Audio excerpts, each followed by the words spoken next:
Now, the ways through which sexuality was used to express hierarchy unfolded in several ways.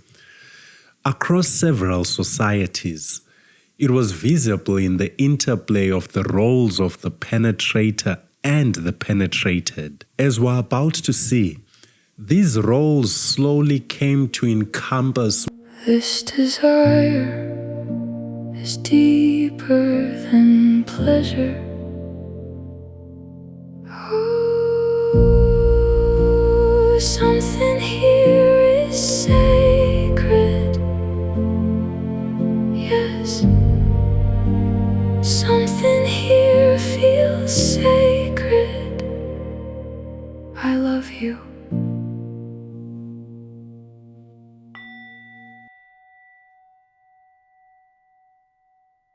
If it's your first time around this neck of the woods, welcome. I'm really glad you're here. This is a space where we explore the deep roots of the ideas that quietly shape our lives. Ideas that influence how we believe, how we relate to one another, and how we make meaning in our lives. Especially so during those seasons when we are trying to separate shame from intimacy. This is the second conversation in a 3-part series. If you haven't watched the first episode, I'll leave the link for it in the description below. I really encourage you to begin there because it helps place today's conversation into its larger context. In that episode, we explored the intimate relationship between sexuality and meaning. We discovered that in many traditions, sexuality even helped people interpret their relationship with the transcendent. In other words, sexuality was never only about bodies. It was also a part of how human beings made meaning. But as we explored that story, something else began to emerge.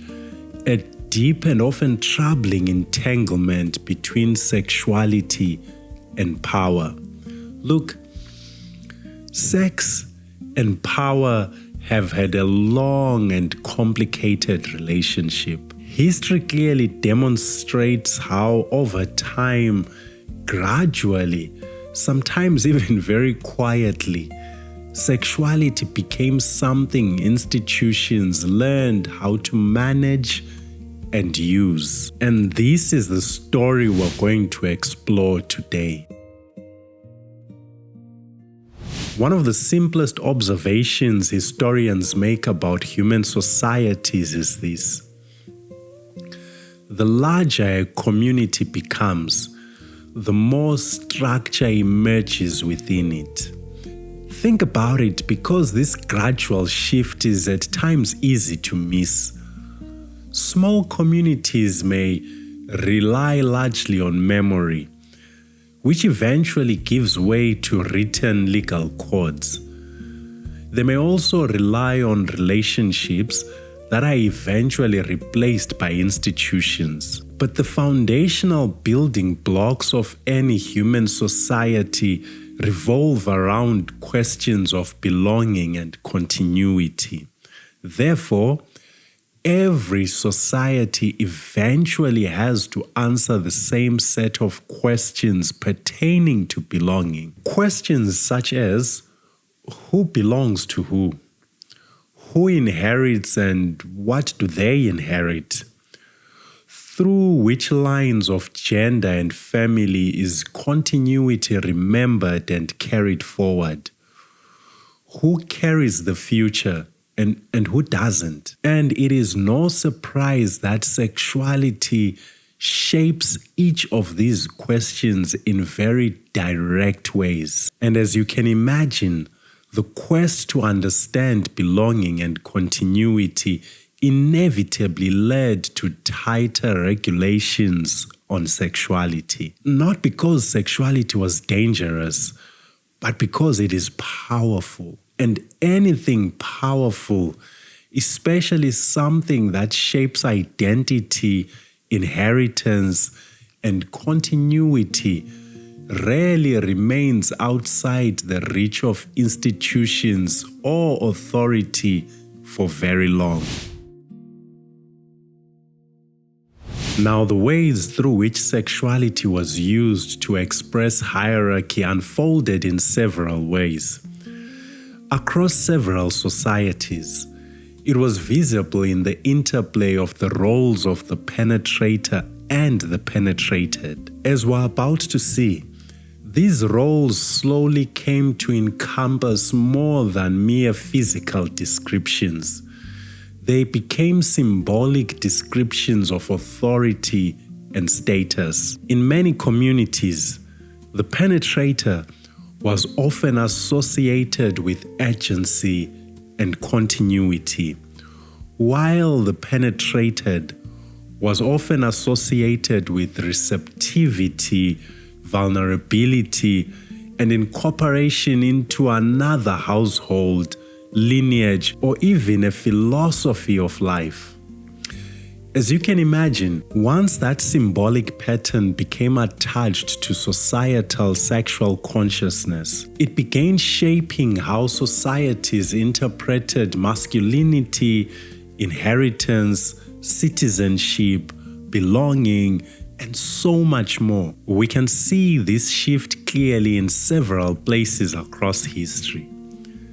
In many legal traditions, family identity followed paternal lines. Property followed paternal lines. And even authority followed paternal lines. In parts of classical Greek society and in the ancient Mediterranean world, relationships between older male citizens and younger male students were sometimes formed within educational systems that linked mentorship with intimacy. And to be fair, likely not all of these relationships in the Greek world included sexual encounters in which the one with power and authority penetrated the one without. But you know what? Several of them did. And there is more. As we look at history, we also discover that sexuality even began shaping politics itself. Marriage alliances connected families. Families connected clans. Clans connected kingdoms. Succession determined who ruled. Sexuality became part of the architecture of power. And to a large extent, it continues to be. Here is the challenge. Over time, as patterns like these repeated across generations, they begin to feel inevitable. They begin to feel natural. They begin to feel timeless. But this is not always the case. Sometimes what feels permanent is often only historical. For example, not all cultures organize identity through paternal surnames. In many parts of the world today, including communities in places like Spain and parts of Latin America, children carry both parental surnames rather than replacing one with the other. And just as importantly, not all sexual meaning has been structured around the penetrator and penetrated distinction. Different cultures have organized intimacy, partnership, and belonging in different ways across time. For example, in many contemporary Western legal systems, marriage is typically understood as exclusive monogamy, where intimacy is legally and socially structured around one spouse per person. However, in various historical and cultural contexts, including parts of the ancient Near East, Africa, and within certain interpretations of Islamic legal tradition, polygamy has been and continues to be a socially recognized form of organizing family life. Now, let me tell you clearly why all this matters. Over the years, there's been a gradual erosion of the grounding layers of meaning that sexuality ought to carry and even once carried. And many of the tensions people experience today around sexuality are not simply personal tensions.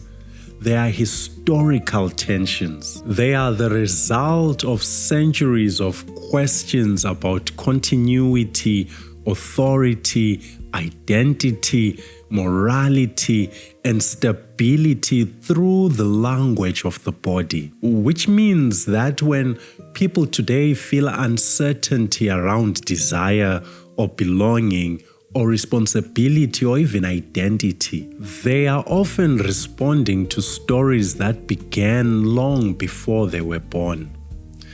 By understanding these stories, these meta-narratives, we can begin to decide how we want to live with them. And that, my friends, will be the focus of our final conversation. But before that, as per the norm around here, if you want to sit with this conversation for a little longer, the extended reflection is available on Patreon. I'll leave the link in the description below. As always, thank you for being here, because understanding how our bodies, relationships, and inherited stories shape us is part of learning how to live with wisdom. Make love to me, hold me close, hold me slow, body and soul. Intimacy was never just touch, it was the soul learning how to speak a language older than time. This desire is deeper than pleasure. This is more than sex, more than physical.